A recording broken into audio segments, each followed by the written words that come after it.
Hey guys, तो क्या हाल है। आज की इस वीडियो में हम बात करने वाले हैं यूनियंस की। पहले तो मैं याद दिला दूं, हम पढ़ रहे थे अपना C++ course using turbo C++। तो यूनियन होता क्या है।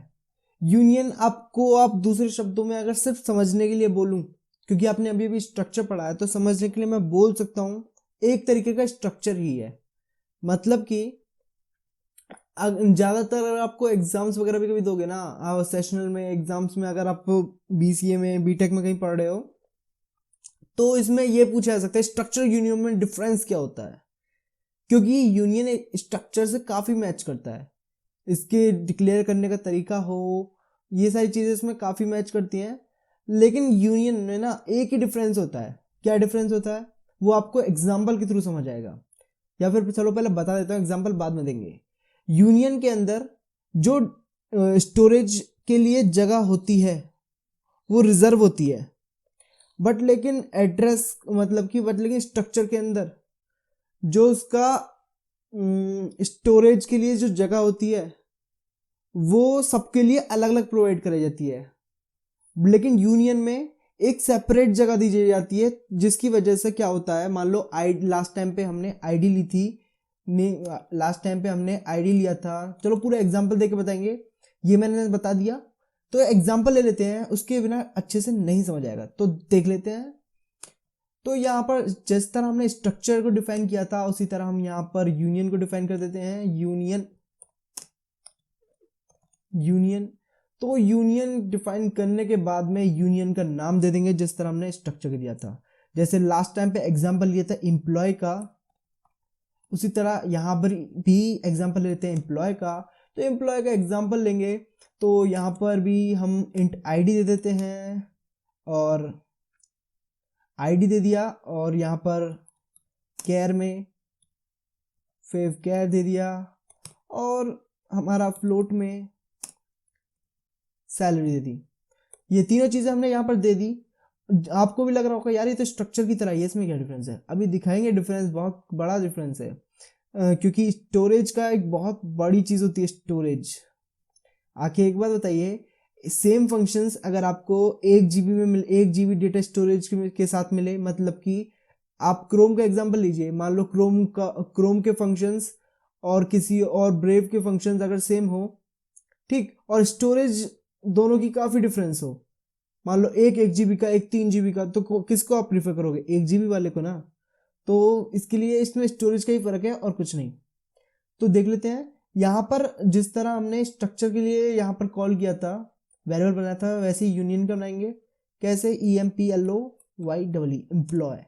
एम्प्लॉय के साथ में यहाँ पर हम दे देंगे एम्प्लॉय का नाम, for example Nishant.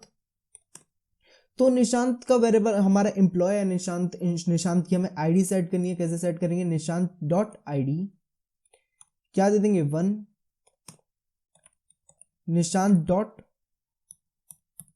Few care क्या दे दिया? N।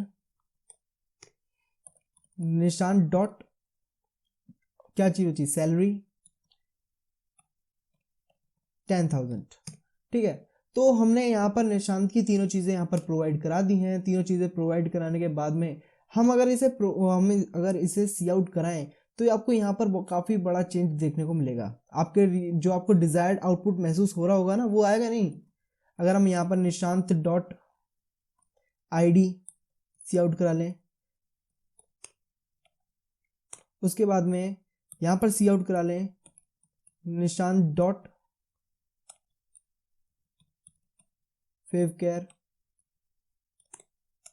एंडल भी लगा लेते हैं। उसके बाद हम सी आउट करा लें Nishant dot salary,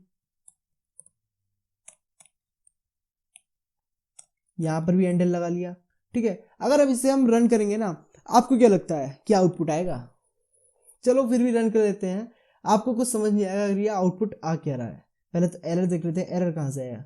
to many types of declaration. अच्छा, हमने सेमीकोलन नहीं लगाया होगा। हाँ, ये रहा, सेमीकोलन नहीं लगाया। यहाँ सेमीकोलन लगाना ना भूलें प्लीज। तो इसे रन कर लेते हैं, ये रहा। ओ माय गॉड, ये क्या आउटपुट आ रहा है? कुछ समझ आया? नहीं आया। ये आ रही है गार्बेज वैल्यू, और जो ओरिजिनल वैल्यू सही आ रही है वो आ रही है सैलरी। अब क्यों आ रही है बताता हूँ। यही है हमारा मेन डिफरेंस।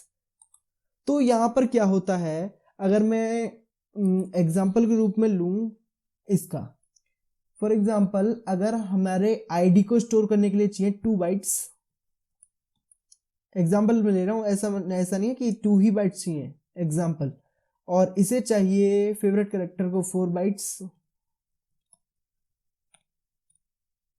4 बाइट्स, और नेक्स्ट वाला ये जो हमारा सैलरी है इसे ऊपर लिखते हैं यहाँ, चलो यहाँ भी समझ लो, कोई दिक्कत नहीं है। तो और हमारा जो सैलरी है उसे स्टोर करने के लिए चाहिए हमें 3 बाइट्स, एग्जाम्पल के रूप में, ठीक है। तो यहाँ पर सबसे बड़ी वैल्यू किसे चाहिए, 2 बाइट को चाहिए, 4 बाइट को चाहिए, या 3 बाइट को चाहिए? कॉमन सी बात है 4 बाइट वाली। तो इन तीनों के लिए एक डेटा एलोकेशन हो जाएगा, एक मेमोरी डेटा एलोकेशन हो जाएगा 4 बाइट का। 4 बाइट का मतलब कि एक बॉक्स अलाउ कर दिया जाएगा, इस बॉक्स के अंदर एक ही डेटा चल सकता है, या तो तुम आईडी का डाल लो, या फेवरेट कैरेक्टर का डाल लो, या सैलरी का डाल लो। क्यों? क्योंकि क्या कहते हैं, इसमें 4 बाइट का दे दिया है, 4 बाइट के अंदर हमारी ये एक बार में या तो ये आ जाएगा, या ये आ जाएगा, या ये आ जाएगा, ठीक है। तो इन तीनों के लिए कॉम्बिनेशन में जो सबसे मैक्सिमम साइज होगा वो तीनों के लिए अलॉट कर दिया जाएगा। आप ये मान सकते हैं कि जो बड़ा वाला साइज है वही सबके लिए बना दिया, वो सेम इतना ही स्टोरेज है, सबके लिए अलग नहीं है, इतना ही स्टोरेज है। तो क्या हो रहा है यहाँ पर, जो हमारा स्टोरेज एरिया है, स्टोरेज एरिया में सबसे पहले हमने डाल दिया हमारी आईडी को, ठीक है। तो ना यहाँ पर डाला है, ये रहा स्टोरेज एरिया में, सबसे पहले हमने डाल दिया 1 डाल दिया। तो यहाँ पर हमने डाल दिया क्या, n डाल दिया। उसके बाद यहाँ पर डाल दिया हमने सैलरी, जो लास्ट में हमारे यूनियन के पास वैल्यू है वो ये है, तो इसी को प्रिंट कर पाएगा, बाकी सारी तो हमारी गार्बेज वैल्यू आएगी। नहीं समझ आया? कोई नहीं, मे भी पॉसिबल आ गया होगा, लेकिन फिर भी मैं एक बार और बता देता हूँ। क्या, अगर मैं यहाँ पर ले दूँ हमारी निशांत के अंदर वैल्यू, निशांत हमारा एक कंटेनर है, कंटेनर के अंदर हमारी वैल्यू सबसे पहले हमने दे दी 1, तो यहाँ पर वैल्यू आ गई 1, एक ही कंटेनर है हमारे पास। उसके बाद दिया n, तो यहाँ पर कोमा लग के वैल्यू नहीं ऐड होगी, यहाँ पर बैक स्पेस लगकर फिर n आएगा, ठीक है। उसके बाद में हमारे पास सैलरी हमने दी, तो सैलरी हो गई 10,000, फिर बैक स्पेस, फिर 10,000। तो यहाँ पर अब हो गया क्या, हमने यहाँ पर प्रिंट करने की कोशिश करी आईडी को, बट लेकिन हमारा आईडी तो है ही नहीं, निशांत की आईडी वैकेंट है, आईडी की कोई जगह ही नहीं है, तो इसलिए हमारे पास गार्बेज वैल्यू आएगी। उसके बाद हम फेवरेट कैरेक्टर प्रिंट करने की कोशिश कर रहे हैं यहाँ पर, तो फेवरेट कैरेक्टर भी हमारा कुछ नहीं है, उसे भी हम यहाँ पर इरेज कर चुके। यहाँ पर हमने यहाँ पर सैलरी डिस्प्ले करने की कोशिश करी, तो सैलरी हमारे पास हैगी 10,000, जो कि हमारे यहाँ प्रिंट हो गई। तो फिर से देख लेते हैं आउटपुट, ये रहा गार्बेज वैल्यू, वैकेंसी एंड 10,000, ठीक। तो यहाँ पर इसे अब यहाँ से कर लेते हैं कट। तो कट के लिए या तो आप डायरेक्ट हमारा शिफ्ट डेल यूज कर सकते हैं, नहीं तो यहीं से कर लेते हैं कट, ठीक है। तो उसके बाद में हमने जैसे बॉक्स में वैल्यू डाली वैसे ही हम उसे करा लेंगे प्रिंट, जैसे ही मतलब कंटेनर में हमारी वैल्यू आई है वैसे ही उसे करा लेंगे प्रिंट। यहां पर करा लो प्रिंट, ये रहा paste Nishant dot fav character, और इसी तरह जो हमारा ये है करेक्टर, इसे भी इसके साथ भी हम यही कर लेंगे, ये आईडी,